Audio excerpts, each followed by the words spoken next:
You're listening to the podcast for all of the news, notes, and breakdowns for your Ohio State Buckeyes. This is Sons of the Shoe with Nick Wilson and Spencer German. We are back. We are back. Sons of the Shoe is back. Nick Wilson, Spencer German. Spencer, how you doing, buddy? Doing well, Nick. Just getting ready for the holidays. Getting ready for some Buckeyes football coming up next Friday. You know, it's that time of year. It's the most wonderful time of the year. Bowl season, Christmas season, you can't beat it. Have you reached gift panic level yet, where you're not sure if everybody's getting equal gifts or that you've gotten people the right amount of gifts, or if you've forgotten someone? Because that hit my house this morning, so my anxiety levels are through the roof. I feel like I always get to like these next couple days, or like really like yesterday, the 21st, and you're like, I still got a couple days left to figure some things out, and then you realize you're missing a thing or two, and you're like, but I actually this year I think I did okay. I haven't wrapped everything yet, but I think I have everybody accounted for. So I guess that's the most important thing. Now it's just about like figuring out, we're kind of doing a split thing because we're going to my parents for part of Christmas, or for actual Christmas. But we're doing like a pre-Christmas thing at my wife's mom's house. So it's kind of like, what gifts are we taking there versus what gifts are we taking here? What are we going to be able to fit in the car? So that's more what I'm stressing about right now. But yeah, I'm with you that it's always this time of year that it hits you. You forgot something. So I have been in this Zen state because I finished shopping for Vanessa as quick as I ever have. Like, this bleep was done December 10th, Spence. Okay, you got to understand, I'm a December 23rd guy when it comes to shopping. So I have been living in this blissful, unstressed bubble. And my daughters are out at my mom's for the next couple of days, kind of doing like a Christmas hangout session with grandma and grandpa. And, you know, Ness this morning, you know, we wake up and Vanessa goes, I don't think we have enough for one of our kids. And dude, it like, I don't know if your wife is this way. Obviously, you guys got one kid, I got three. My wife is obsessed. With making sure all three daughters have the same amount of shit. And I can't handle it. I definitely think that's a normal thing, though. I think my parents would do the same thing. They always try to balance it out. Or I know as the little man, the little man's trying to bring him on. Come on. Hey, we could use a third host. Can he cut up sound? Where's he at? Let me producer. My wife came down and grabbed him, unfortunately, so no appearance for now. But he was trying to creep on what he's getting for Christmas, I guess. I don't know. Smart man. That's a smart game right there. That's distracted. He heard us talking about Christmas. He was like, "Oh, I want to hear what I'm getting." Yeah. No, I think that my parents are always big on, if one of us was getting like a really big gift, they would always be like, well, just so you know, like, you only got like one big gift and they got a couple other smaller ones. So like, I understand. I think the balance thing is very true. As you have more children, I don't have to worry about that yet, but down the line, that would be, I'm sure, a conversation we have in our household too. So true story. And I got to tell this story, and we will get to Ohio State football here in just a moment. When I was 4 years old, my parents did not have a lot of money when I was growing up. And my parents really did everything they could to make Christmas this great thing for these, two little poor kids. And when I was 4 years old, my sister was about a year and a half older than me. We got all our gifts, and dude, we got for like my parents could barely make like rent that month. And my parents went all out for us. And my older sister looked up at my parents and said, is that it? And my dad was like the sweetest man. My dad never, he could be a little dramatic, but my dad very rarely snapped, and my dad snapped. And so anytime we talk about who's got more gifts or who got more money spent on them, dude, my anxiety levels, it triggers. It's been 34 years, and I still have not recovered emotionally from this Christmas moment. So anytime Vanessa's like, I don't think we got Livy enough, I'm just like, okay, I don't know what to do with this. Somebody get me my glaucoma medication. I can't handle this. There was one year I made a comment about a gift I got. I want to say it was like a random. I was like a teenager. I think my mom got me like this tie. It was like this Christmas themed tie. It had like Christmas trees on it or something. And my mom always used to tell me that if it's a really good tie if like the pattern is cut like perfectly on the sides. And so I think I made some comment about like, oh, this one's not cut the way that you always try to do. And she got so upset. I felt terrible. Like I think back to that day and I want to cry because I'm like, I made my mom go sob for like like the rest of the day. She was just so sad. And I didn't mean it. I didn't mean it like that. It was just like we had conversations about that, and I just made the comment offhand, and I didn't mean it to like offend her. But so the upside to both of these traumatic experiences are we both learned at a young age to be very thankful for what you got. Yes. And just smile. Even if you don't like it, just smile and be thankful that somebody spent their hard-earned money or their hard borrowed money on you. And that is the true meaning of Christmas, not being an a-hole when somebody gives you a gift. Now, unless they regifted it, then you can. Then if you know they regifted something, then it's fair game to be like, yeah, it's. At which point they're just bad at giving gifts. If they let you know that they're regifting it, they're the asshole. That's just reality. Now, Ohio State, they got a gift in their recruiting class here, and that was the weirdest transition ever. But look at the breakdown here. I can't remember the exact. I think it's 20 kids signed their letter of intent here in the early signing window, and 7 kids from Ohio, 3 from Texas. They got a quarterback, Aaron Nolan. They got 2 running backs, 4 receivers, 4 offensive linemen, 2 defensive linemen, 6 defensive backs, 1 linebacker, and a special teams player here. But the long-awaited nightmares did not come true because Jeremiah Smith affirmed his commitment, put pen to paper for Ohio State as Ryan Day staved off those Seminoles of Florida and Miami Hurricanes at the last minute. Mylan Graham, another 5-star wide receiver, put pen to paper. And then Edric Houston. And the Edric Houston stuff was pretty wild there, Spencer, because it went from he's signing with Alabama to about 20 minutes later, he's signing with Ohio State. It was a roller coaster, but the 4 biggest recruits, the 2 5-star wide receivers, Edric Houston, the edge rusher, and Aaron Nolan, all signing on the dotted line. So the nightmare can now be put to bed that we're going to have some mass exodus. Like, let's say what's going on with USC right now. Yeah. I thought that, let me say this. I actually thought that following along with signing day was almost more stressful from like a fan perspective than watching, let's say, like that last drive against Michigan a couple weeks ago. And I don't know if it's like, well, Michigan's on the schedule again next year, so there'll always be another chance or whatever. Or maybe I've gotten used to the idea that maybe I wrapped my head around the idea that Michigan was going to beat Ohio State. So it was like, I've kind of accepted the fate already. But you're sitting there and you're seeing all these rumors and you're seeing all these reports about this kid's going to flip and this kid's not going to flip. And you see the picture of Jeremiah Smith sitting there at his high school, and he's got like this big leather bag next to him, and it's like, oh boy, is he going to pull some stunt here and suddenly pull out like a Seminole hat or something like that and become like say he's going somewhere else? So you just don't know. Like it's a high stress day. It's for I'm sure like I'm just picturing it from my perspective as a fan.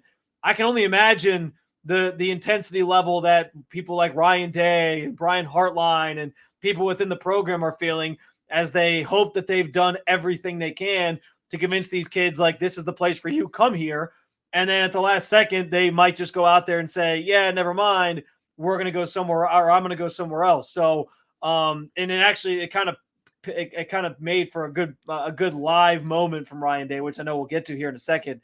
But yeah, I mean it was stressful, but to see it all kind of come together, I think was encouraging.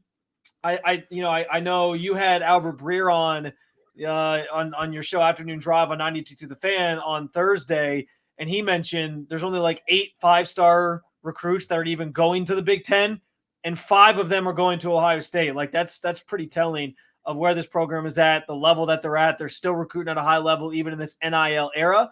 And I think that's obviously really, really good to see. It was encouraging to end the day with the names they had. I think for me, the big one, Jeremiah Smith, of course. but to not lose Edric Houston was massive. There's more of a conversation I want to have off of that, but I'll leave it there for now. And that I think if he had flipped, I would have been very panicked, I think, even with the other recruits coming in, about this class overall. I'm really surprised with the amount of sports content being produced in 2023. I'm like borderline shocked nobody's found a way to package the early signing day drama into something akin to the NFL draft. And listen, the NFL draft that's has been building for 30 years. What a spectacle that ESPN has turned this in, 40 years even. But like, I just think, whether it was Ryan Day's reaction, which we'll get to in a moment here, whether it was Jeremiah Smith with a bag, whether it was Edric Houston's flip-flop there, and that's just Ohio State, by the way. That's three things that came out of, and oh, by the way, you lost one of your other wide receiver commits to Oregon at the last second, kind of your rare flip on National Signing Day. Like, I'm just surprised nobody's turned this into just vintage content and a way to make money off this, because I think the only thing that stops National Signing Day from being even bigger, one, they should put on a Tuesday, which is the off day in the NFL. So that's just scheduling pragmatics. And then two, I think just having somebody cobble together and go, hey, these are the 20 biggest storylines in college football. These are the 20 biggest recruits.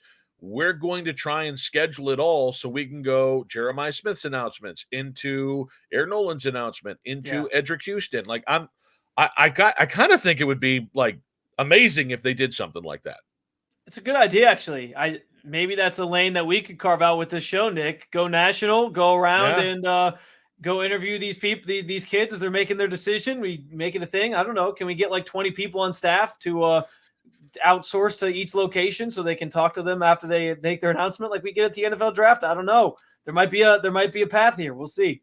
Look at that. There's the future of the show. Now, you mentioned Ryan Day's reaction. So, Ohio State head coach, I don't know why I set it up like that. You know where he coaches. Ryan Day was doing his press conference in Columbus on Wednesday, the first day of the early signing period.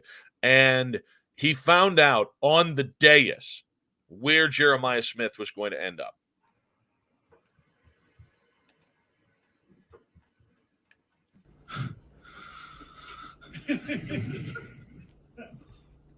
Really? Yeah, it's real. It's real. There's pictures, video.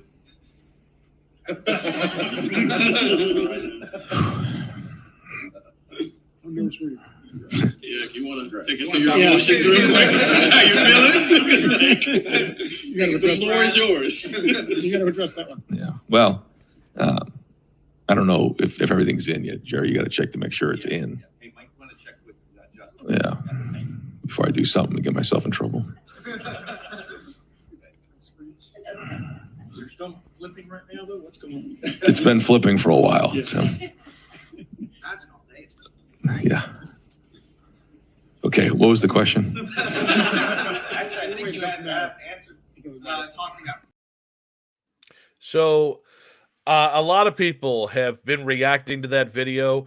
One, I think it's pretty obvious that Ryan Day was being a little playful there, but you could there is a palpable sense of relief. But when it comes to there were people like legitimately debating, both on our station and other stations. Oh, was he really close to fainting? No, you dumbasses. He was playing up the moment.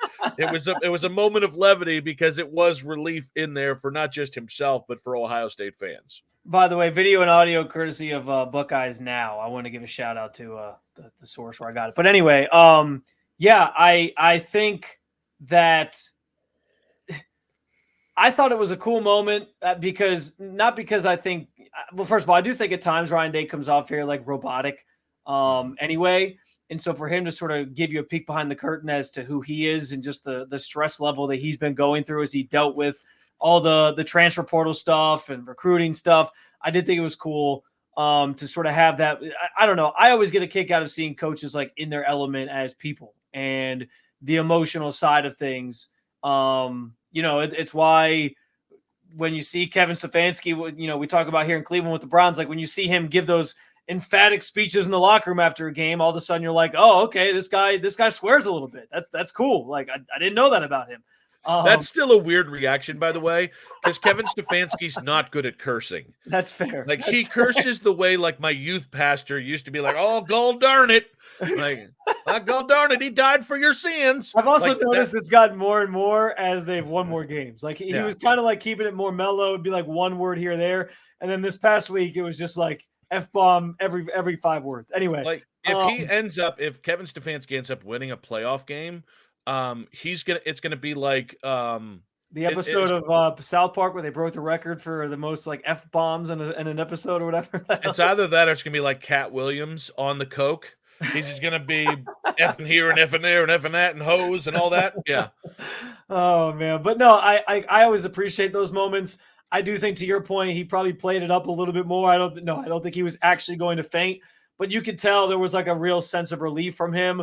And like I said, following along that day, I felt that because, like I said, I was very in tune with, is he going to flip? Is he going to do this? Is he going to do that? So for him to kind of see that in real time, I also felt like the one thing I was wondering was I almost felt like, because they knew that announcement was coming at like lunchtime, and they scheduled the press conference for when they scheduled the press conference. I kind of wondered if like they did that purposefully so that Ryan Day kind of had something distracting him so that he wasn't just like stewing in his own emotions.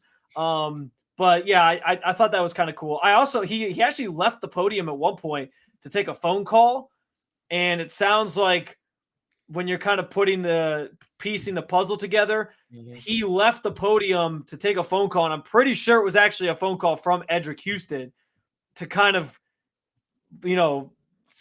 figure out what was going on and talk him back into, hey, we still want you. Here's what we can do for you. So I thought that was pretty interesting that maybe that was the kind of the final straw that flipped Houston back towards Ohio State. But yeah, it was kind of a cool moment, I think, for Ryan Day.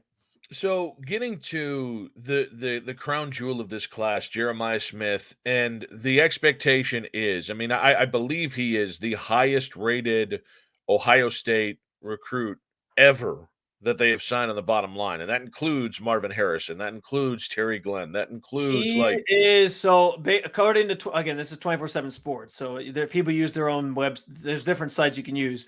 According to 24/7 Sports, he is the 3rd highest ever, behind Quinn Ewers and Terrell Pryor. Okay, so I was just talking wide receivers, but yeah. Yeah. To just the big picture, this is a massive recruit, and I think what's interesting is most people scoff at high school recruiting now and say most of these guys aren't going to play, or they're going to play for a different team, or they don't make immediate impacts. I think the expectation is that Jeremiah Smith makes an immediate impact in Columbus. And I think what's interesting is to start with this question, which is, do you think it's on Jeremiah Smith to replace Marvin Harrison Jr.? I don't think it's on him to do that because I think because Ohio State brings in these top-notch recruits, Brian Hartline's pipeline in terms of just the receivers he gets is so vast at this point. You got Carnell Tate, you got some of these other guys who are going to get touches and looks next year. That I don't think it's all on him, but I do think that he is the type of player that will get to that level. I am fascinated, to your point, in seeing how much playing time he gets in year one, because I do think in this NIL era, I think on some level, these guys want to see playing time sooner rather than later so that you don't see them enter the portal. Now, I think people who are coming to Ohio State, I think they understand that and I think Jeremiah Smith has talked about this. He sees like the proof is in the pudding. Chris Olave, Jackson Smith and Jigba, Marvin Harrison Jr. now going, Michael Thomas, who at one point was the best receiver in football, but injuries have kind of derailed his career. He sees that that's a place that develops you. So maybe that entices him to stay more, but that's specific to like that position. So yeah, I think, but either way, I still think like you got to kind of throw him a bone of, hey, we want you to play. We want you to make an impact on these games. So I don't know, like year one, if the expectation should be, oh, he's got to replace Marvin Harrison Jr. But I do think he's going to have that trajectory where maybe the following season, as long as things go okay and he feels like he's still wanted and he knows he's going to have a big role that next year in 2025, that becomes what his kind of how the way we're viewing him. We will view him as the replacement to Marvin Harrison Jr. I think in a year from now. So I probably should make it clear. I don't think we should expect him to play at the level that Marvin played this last year, where it just felt like anytime that guy got the ball in his hands, he was a touchdown waiting to happen. And where the other team was throwing 2-3 guys at him, and because other teams understood that offense, the success of that offense predicated more on Marvin than it did on Kyle McCord and all that. But I do think at Ohio State, you're not one person is going to replace Marvin, but you might be able to piecemeal the playmaking side of things. I think Carnell Tate has some explosive traits that I think could be really exciting. But I think, listen, I don't think we should put let's just be cautious with Jeremiah Smith. I'm going to assume whatever bag you gave the kid is pretty hefty. I'm going to assume whatever it took to make sure that he didn't flip to Florida State. And again, a lot of the response was he was always going to go to Ohio State. This was his people trying to secure the absolute maximum bag from Ohio State. So, you're paying this kid a mint. This should be the guy. Aaron Nolan, guys, he's, a 4 sub 5-star quarterback. Quarterbacks don't necessarily walk into college as ready-made products, right? Even Edric Houston, 5-star edge rusher. It's no guarantee he's going to show up, day one in Columbus and look like Chase Young or Joey Bosa. But that is the expectation for Jeremiah Smith. Even if he's not Marvin Harrison, and certainly their games are a little bit different here, but the expectation should be that he replaces a healthy amount of the playmaking that you lost with Marvin Harrison, very well likely going to the NFL. And that's to me more how I think it. Mylan Graham, well, he's a step back. And by the way, he's still a 5-star. He's a step under Jeremiah. I don't really have that high. And nobody else. Jeremiah's the guy. This is the third biggest recruit, as you had pointed out, in the history of Ohio State. Expecting day one impact and expecting him to be able to impact a fair amount of Marvin's playmaking, because that's what he is. He is a true playmaker. That's where I'm at with Jeremiah. I think it's okay to have expectations in NIL era for a kid like this. We also haven't even mentioned Brandon Innes, who was a freshman this year, and he's kind of expected to. He was kind of in the same ilk of Jeremiah Smith coming out last year, the top receiver prospect coming in, maybe not quite as touted in terms of where he ranks all time as an Ohio State recruit, but those two together, I think become your next tandem. It's been Marvin Harrison Jr. and Emeka Egbuka. Before that, it was Chris Olave and Jackson Smith and Jigba. I think Innes and Smith kind of become that dynamic duo that Ohio State has always seemed to have, at least in recent history. So, and Jeremiah Smith actually talked about being excited to come play alongside Innes. So, yeah, I think that I think it's obviously a massive get. I think obviously the expectation should be that he gets to that level. He becomes that playmaker. I'm just not convinced it's going to be in year one, because I think Ohio State continues to kind of preach that, we want you here. We want to develop you, but it's not just going to be a throw the balls out there and you play day one. So we'll see. I think he's going to have an impact. I think he's probably going to play more than most freshmen would. But I don't know if year one I'm sitting here saying he's going to give you what you're missing from Marvin Harrison Jr. So we've talked a lot about the actual recruits themselves, but we've actually got to talk about the coaching impact of what happened in this early signing period, what this class signifies for Ryan Day, the implications for Brian Hartline and Larry Johnson. We'll get to all that, but first, a word from our sponsors.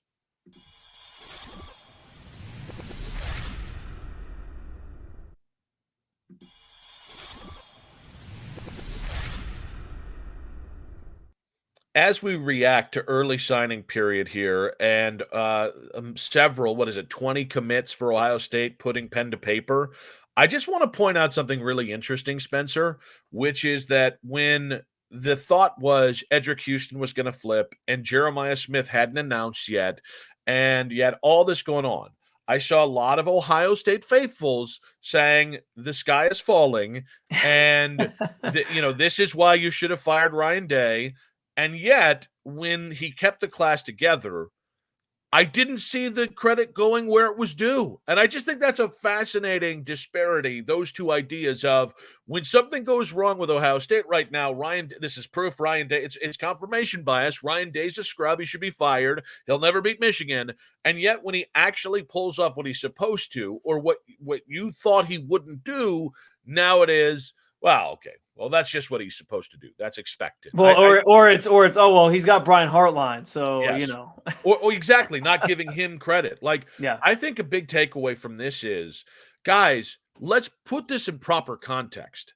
They've lost 3 straight games to Michigan. They've got like 13 players in the portal. This is clearly this time of transition for the Buckeyes program. And transition doesn't mean bad, but transition does mean a little bit of instability. There are significant decisions that Ryan Day has to make to be able to beat Michigan and solidify himself here. Not just beat Michigan, but go win a national championship. We're not sure who the hell is going to be the starting quarterback next year. And yet, in spite of all of that, and because here's the other thing, for a fact that those other schools are using what is perceived to be weakness of Ryan Day against him on the recruiting trail. So the fact that he was able to keep this class together and keep Jeremiah Smith and Graham and Houston and Aaron Nolan and everybody here, and the worst thing you can say is you lost this 4-star lineman to Miami, which was about the bag, or this 4-star running back, Jordan Lyle to Miami. And then lo and behold, you still sign a bunch of offensive and defensive linemen. You still sign 2 highly rated running backs. If you're not giving Ryan Day credit for keeping this thing together, I'm sorry. I think you've gone past the point of objectivity when it comes to Ryan Day and this program. Yeah, you can't not give him any credit. I understand where, a lot of this is on his staff. It's a relationship business. He sends people like Larry Johnson and Brian Hartline and others out to go recruit these positions and recruit these players and build those relationships. But he does some of the recruiting himself. I mean, a couple of weeks ago, we were talking about the picture he took when he went out and visited Aaron Nolan. So he's obviously responsible for some of this. I also think, too, and I referenced this earlier in the show, he stepped away from the podium to take a phone call. And by all accounts, it sounds like that phone call was with Edric Houston. I actually watched a clip of Houston talking about, somebody asked him point blank, like, yeah, there was some talk that you might go the other way. Like, what kind of pull are you, if you're able to say, like, what kind of pulled you back to the side of Ohio State? And he said, like, he flat out asked straight up, like, all these guys who went to the transfer portal, like, what's that about? Like, that might have been a red flag for him where he was like, I don't know. I'm not so sure about this. And he said that Ryan Day was able to go like person by person by person who's entered the portal and explain to him like why this guy entered, why that guy entered, what his decision was, what this guy's decision was, and why they obviously respect the decisions that these guys have made. And that sort of pulled him back to the side of, okay, I want to go through with this. Like, I understand it's the easy, low-hanging fruit. And on some level, he's a head football coach. He always goes out and says, fair or unfair, I know I get the blame. Fair or unfair, I know that Ohio State fans are hypercritical, and that's just how they're going to be. So I think he understands the position that he's in, and it will fall on his lap. But if it's going to fall on his lap when things go wrong, we should probably at least give him some credit when things go right. And in this instance, he kept it together. Sounds like he played a role that day and even convincing one of their top recruits to continue to come to Ohio State, not flip to Bama. So listen, there's a lot to be said for all these things. And I do think that Ryan Day deserves more credit than he's probably getting at this time, at a couple of days removed from signing day. Well, and it's funny. I think he gets credit for doing the thing that Ohio State fans didn't want him to do, which he's been patient to this point. Yes, if he had already added a quarterback in the portal, right now, if it was Cam Ward or if it was Dante Moore or if it was Riley Leonard, we'd be, hooping and hollering. But as of right now, it doesn't feel like they panicked to make a move because they feel like they need to make a move. Even there was a kid, I want to say it was a Tulsa edge rusher, that they kind of broke off a visit on and kind of to make sure that they could keep some of their defensive line commits happy, because there's some like concern that might cost them playing time. There have been people who've wanted him to just fire, whether it's Larry Johnson or the the special teams coach, or fire Justin Fry. Like, to his credit, he's not blown this thing up. Yeah. And I think that steady hand, that in maybe it's robotic in nature, I think that's helping Ohio State. I think before you can really start to make any of the changes you want, you have to get the hay in the barn. You have to get the players in the building. You have to get guys, well, whether it's in the portal or in early signing day, you have to get them lined up. So then you can go ahead and say, all right, we've taken care of the player aspect of this. What other elements do we need to work on? And I think I think a lesser coach or a different person maybe would have panicked and would have just fired guys that next day. And it would have been a beautiful, dramatic statement. It would have appeased Buckeye fans. It also might have savaged your recruiting efforts. It might have sent even more guys into the portal. And so the idea that, again, that Ryan didn't do that, I think 20 recruits, I think this many 5-stars, I think Jeremiah Smith staying, Edric Houston staying, guys, I think that's because he didn't overreact to losing to Michigan. And there's still time, by the way, to make some strategic changes, including the coaching staff. Like, you can have both things happen. It just might mean you have to delay that instant gratification. Yeah, and you mentioned the quarterback situation. It sounds like, too, he kind of addressed that in his press conference the other day, where he made it sound like it's an open competition for 2024. He mentioned Lincoln, he mentioned Devin, and he mentioned Air, and he kind of said, yeah, I'm excited to see how these guys all kind of compete going into spring ball in 2024. So maybe that's the plan. Maybe we're not going to get a quarterback in the portal, and I guess we'll have to kind of live with that and understand that and see what kind of comes out of this competition. We'll see. And there's still time. Like you said, there's still some guys out there, Malik Murphy and Malachi Nelson, among others. So that's not to say they won't, but it does sound like maybe their approach could be that, which is kind of what I've heard as well. I do quickly, though, want to talk about, because one of the area or two of the areas really that have been a problem, I think, in recruiting for Ohio State lately has been the offensive and defensive line. And I was starting to kind of feel, especially when the news came out that Edric Houston maybe was going to flip to Bama, my concern kind of became, what is going on with this position group that you go from the days of Joey Bosa and Nick Bosa and Chase Young, and you got these great pass rushers coming through, at least one in any given year. And we just don't seem like Ohio State has that of late. And where have they lost to Michigan in recent years? In the trenches. It's always in the trenches. Like, that is where football oftentimes is won and lost. And to not have those guys coming and making an impact, it's been concerning to me. So I've had questions about Larry Johnson, but then it also sounds like his presence is why Edric Houston also came here. So where do you sort of stand with the balance between, is Larry Johnson still recruiting and landing the guys at a high enough level to warrant, being the head of that sort of push every single year on the recruiting trail? And it might be time to move on and find somebody who's going to get you those top-notch recruits. Because listen, this year they said they salvaged things, and I understand we can all sit here now and be like, great, it's all good. But at the same time, I think just recent years in general, we've seen some drop-off there, and I just wonder what the future holds there.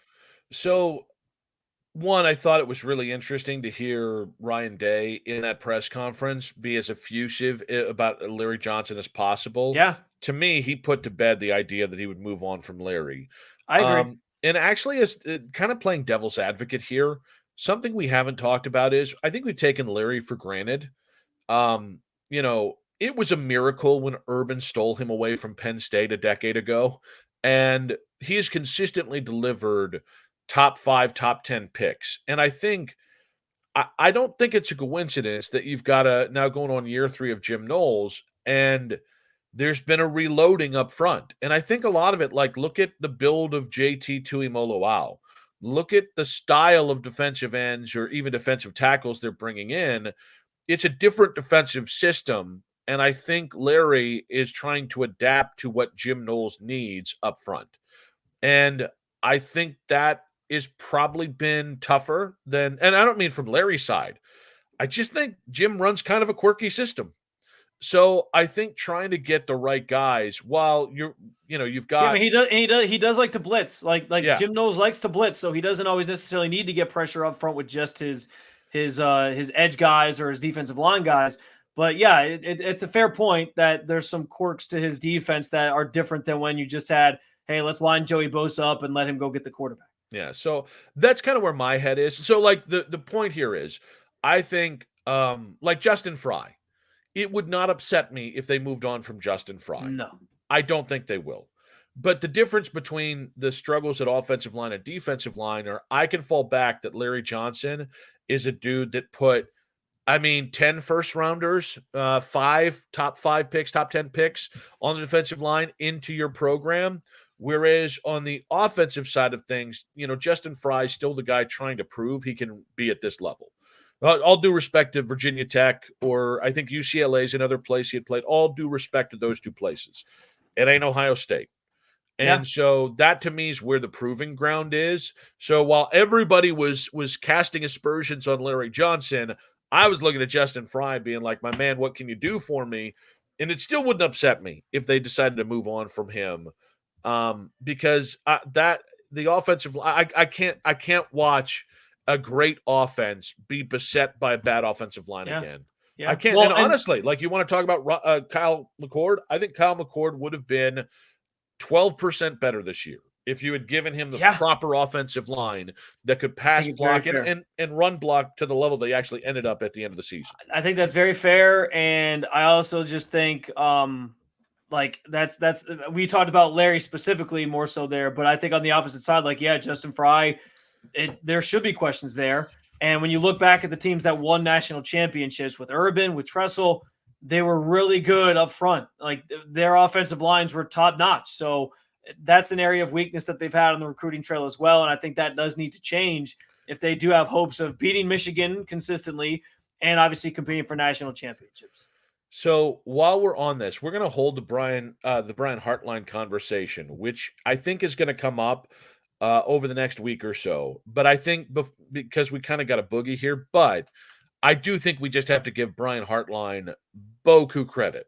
And Ohio State fans have wanted to go, well, Brian gets the credit or Ryan gets the credit. No, together they went wire to wire for Jeremiah Smith, Mylan Graham, and they landed what Joe Klatt, one of the most respected analysts in college football, said was his favorite recruiting class. He thought Ohio State did the best job. And it really starts with being able to keep Jeremiah Smith. So immense credit goes to Brian Hartline. And we'll save some of the bigger conversations for later. Real quick, I was going to say, I know that some people brought up that they lost Jeremiah McClellan, who was a 4-star wide receiver who was part of this class initially. My response to that is, like, guys, they only have they can only feed so many mouths at a time, right? Like, I think at some point you're going to lose out on some receivers when you also see the receivers that they're bringing in every year are the top-notch receivers, and some of these guys are looking around like, when am I going to play if I have to sit behind Jeremiah Smith? So you also added 4 receivers. Yeah. And 2 of them were 5 stars. So I guess you lost the guy you could afford to lose. Yeah. I will say Oregon is a problem. They had a really good recruiting class, I think, themselves. And as they join the Big Ten here, that's a team, like, I think we could see some really good Ohio State-Oregon matchups here in the years to come. I think Oregon poses a worthier adversary to Ohio State and Michigan and Penn State than either USC or UCLA. USC's had a bad offseason. They've lost a bunch of guys flipped for them. They've lost a bunch of guys in the portal. Like, it's the complete opposite for them. I think Oregon's had a really good offseason, if you want to call it that. I know there's still bowl games to play. But I think USC's had a terrible one. Washington will also be interesting to watch as they move on from Michael Penix Jr. But we'll put a pin in that for a later day. When we come back, the Michigan Panic Meter, and of all the kids that are playing in the Cotton Bowl that might not be here next year, who do you want to keep the most? That's next. But first, a word from our sponsor.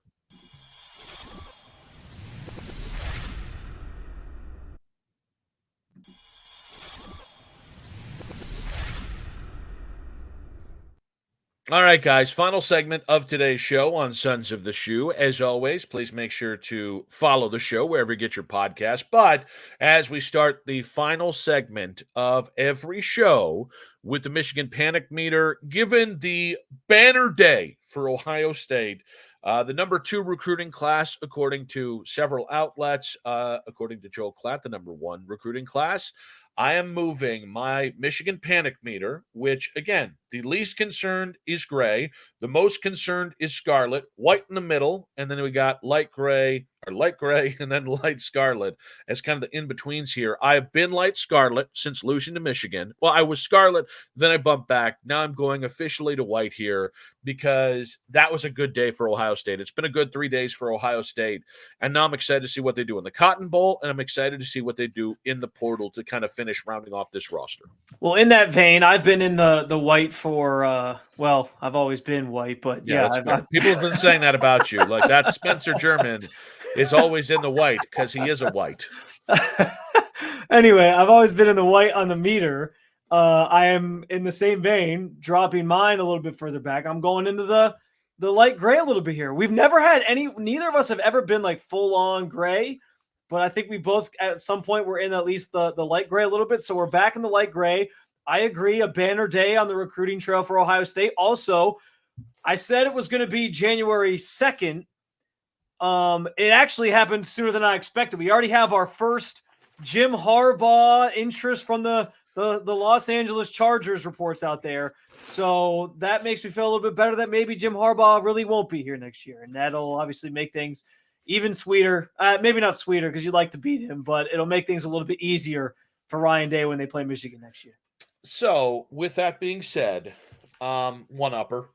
With that being said, as we start to look ahead to the Cotton Bowl here coming up next week, I did want to go through some of the guys. Now, this list does not include Marvin Harrison Jr., Travion Henderson.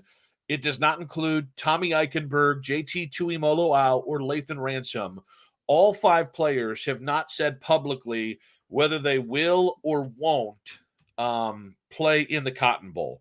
It would stand to reason that any of those guys that are going into the draft probably won't. But here's a list of guys that have said they will play in the Cotton Bowl. Denzel Burke, Emeka Ibuka, Jordan Hancock, Donovan Jackson, Jack Sawyer, and Tyleik Williams. Now, most of those guys are talking about maybe going into the draft. Some of them might consider going into the portal.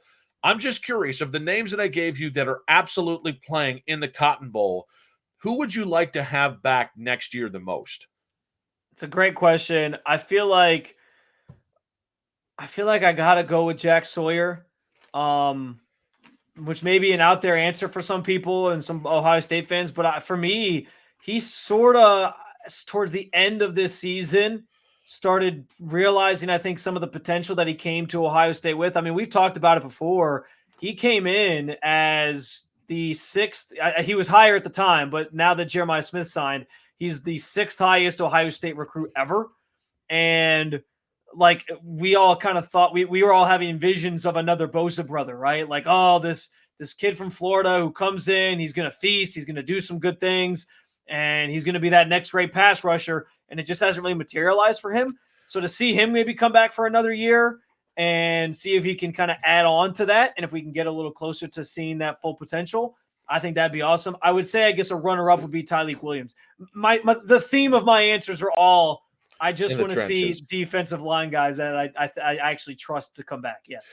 Yeah, I mean, I think if we're just doing the in the trenches version, Donovan Jackson, who is obviously a hell of a guard for you, one of your most consistent offensive linemen. Granted, he's also the one who led the rusher through that got to McCourt on the interception too, so that's kind of funny. But he was good. You're right. But I'll actually say, give me Emeka Ibuka. I actually think it's mutually beneficial that he should come back. I think the injuries impacted what he put on tape. And I mean, I think this dude is a guy who in his own right could be a top 20 prospect. And I don't know if he goes into the draft this year, he will be. And so I think about, I know it'd be an embarrassment of riches with Carnell Tate, with Jeremiah Smith, with Graham, with Ennis, and now to have Ibuka come back. But man, I'm telling you, if you're starting either a freshman quarterback like Aaron Nolan, a redshirt freshman like Lincoln Kienholz, or just a guy who's maybe not the most crisp passer in Devin Brown, I can't think of a better friend to him than Emeka Ibuka coming back for one more year. Well, and I also think every year that they've had these great receivers, there's been one guy, kind of like the elder statesman, who's been like a leader for the group. Julian Fleming had been here for a little while. He kind of been able to pass the torch. Before that, you had Chris Olave kind of passing it on. So I think it makes sense to have a guy. Otherwise, it's almost like you're ripping off the Band-Aid, right? You're ripping off these guys are gone. We're going straight to Carnell Tate, who's, we think he's going to be good, but he's unproven. We're going straight to Brandon Inniss. We're going straight to Jeremiah Smith. So to have somebody in that room who can kind of steady the ship and be a leader and a voice, I think would be super valuable. I like that answer. And I think just more importantly, like, I just don't know he's a top 40 pick right now. And he can help his stock for sure. Maybe he's a guy that just tests out really well, and maybe that's the thing. That happens quite a bit in the NFL, where they're like, listen, we saw who he was 2 years ago, but like in some ways, it's tougher to make that argument when you're also going to be compared to Marvin Harrison Jr. Yep. Like getting some distance from the tape that is Marvin Harrison Jr. is probably going to be the best thing for Emeka. And in the end, you just want the kid to do whatever's best for him. But this might be the rare case where it's best for the player and best for him. And I by the way, I think you can say that about Jack Sawyer as well. Yeah. I think Jack Sawyer with one more year could be a dominant force for Ohio State next year. And we'll take as many of those as we can get. So, by the way, real quick. Yes. My dream returner is Travion Henderson. For sure. I don't disagree with you, but I was just like, I just thought it was funny that we're talking about guys that could realistically come back, and I'm like, just pie in the sky here, Marvin Harrison Jr. Yeah, I just think, if I was a sports god, that's what I would have happen. Here's the thing, though. If I had to choose between the two, would I love to see Marvin Harrison Jr. back in scarlet and gray? Yes, but because of the crop of receivers you have coming back, if you're telling me I can only have one, I'd almost, I think, lean Henderson, because I think Henderson can be like the best running back in all of college football when he's healthy. And I'm not so sure about the guys kind of behind him yet to know who's going to kind of take that torch. So I might actually say, I know that's probably a blasphemous answer to some people, but because of the guys coming in, I feel like I'd love to have Henderson come back. I really would. I think if we're just going to say who would we want to have back if it didn't matter, like if the NFL wasn't a real thing, it'd definitely be Marvin, even with Jeremiah and everybody else. But I guess the thing is, like, when I think of holding back Marvin from top 3 pick money and from the second contract a year, that extra year, I just feel too selfish. It feels too selfish as a fan to say Marvin should come back. He's done enough. Travion, to me, I think he could really do a lot for his value by coming back next year. Agreed. Even though, again, I don't look at him in the exact same situation as Emeka, because when Travion came back after injury, I mean, it was 1A, 1B. Who is your better player on any given week, Travion or Marvin? So that does it for this week, guys. This week. Of course, next week we've got the Cotton Bowl. Of course, next week we're going to get more into the Brian Hartline as coach in waiting in Columbus and the credit due for Ryan Day. I'm sure we'll have more news along the way as well. We'll have the Cotton Bowl reaction show next week as well. But as we are a new podcast, we beg you to follow us and follow the Sons of the Shoe podcast wherever you get your podcast, Apple, Spotify, the free Odyssey app, and of course, 92.3 The Fans YouTube. Spencer, go Bucks, buddy. Happy holidays, and the best to your family, buddy. All the same to you, and as always, go Bucks.